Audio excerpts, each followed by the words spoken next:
Said focus and fail fast. Focus and fail fast. Learn quickly, try something new. Is the faster you fail and learn, the faster you succeed.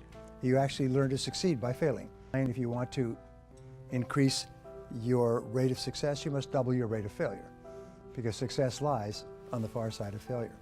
And the concept is, the question is, what is the most valuable and highest paid work that you do? And the answer is thinking. Thinking is the most valuable work. Something is important if it has big potential consequences.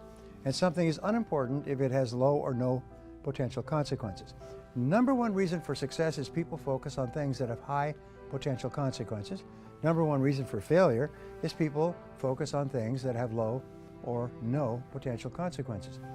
If thinking is the most important thing you do, because of the consequences of thinking determine the entire quality of your life, then the quality of your thinking determines the quality of your life. And so the more time that you spend thinking, and thinking well and thinking clearly, the more successful you are. Is that when your mind is calm, your entire cerebellum, the thinking and deciding brain, functions at its highest level, like turning up all the lights on a dimmer switch. It's functioning like a Christmas tree. But when you get upset and angry, what happens is your thinking reverts to your limbic or emotional system, and your ability to think clearly diminishes dramatically, and you make a lot of mistakes.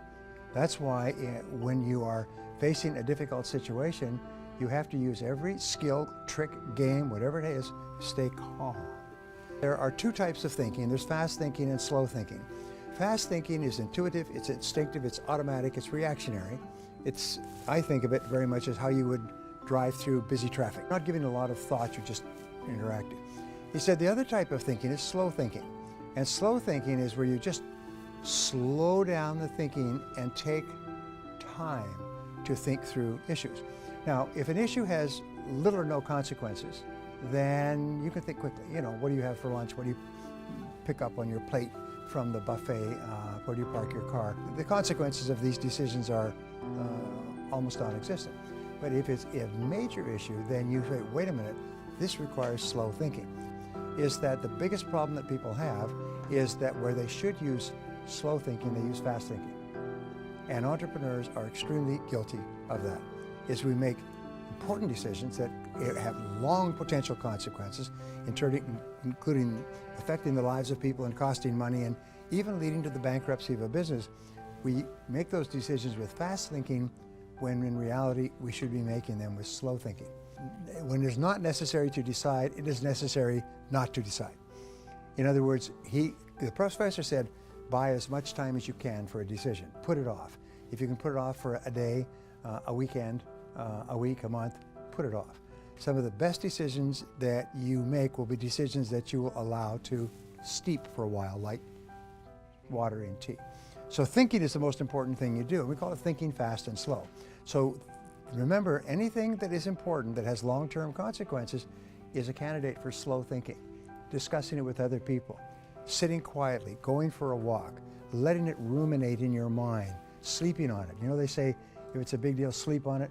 You need to have the courage to look at every part of your life and say, is there anything that I'm doing that, knowing what I now know, I wouldn't get into? And he said the number one rule for success in business, personal life, is cut your losses. When you realize you made a mistake, bad investment, bad hire, bad relationship, cut your losses quickly. You know, cut your losses, let your winnings ride.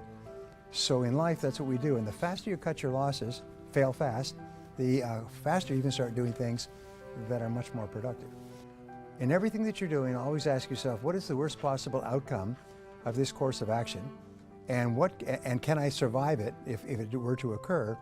And if not, what could I do to make sure it doesn't happen? One of the number one reasons that we worry about anything in life is because of fear. And when you ask yourself, what is the worst thing that can happen in this particular situation? And then if you can say, all right, if that happens, I'll live with it. Then your worry goes away and your mind goes clear and calm. And now you say, now what can I do to make sure that the worst does not happen? And then you become proactive and you take charge of your life. It says between you and anything that you want to accomplish, there's always a constraint, a limiting factor, or a choke point that sets the speed at which you accomplish your goal. Here's the point, is the way that you solve problems is simply to think about solutions. What are all the possible solutions? Be intensely solution-oriented. Don't allow yourself to get bogged down, negative, upset, unhappy about the problem and who did it. Focus on the solution and the actions that you can take. And when you start to think about the solutions, remember Helen Keller's wonderful line, when you turn toward the sunshine, the shadows fall behind you. When you start thinking about solutions, we could do this, we could do that, and you could do this, and I could do that, we could do. When you start thinking about solutions, your mind goes calm, your creativity turns on like lights, you start to have more energy, you start to feel more confident, and so on. Thinking about problems makes you negative and shuts down your brain. Thinking about who's to blame is even worse. But thinking about what you can do and the actions you can take puts you back in charge.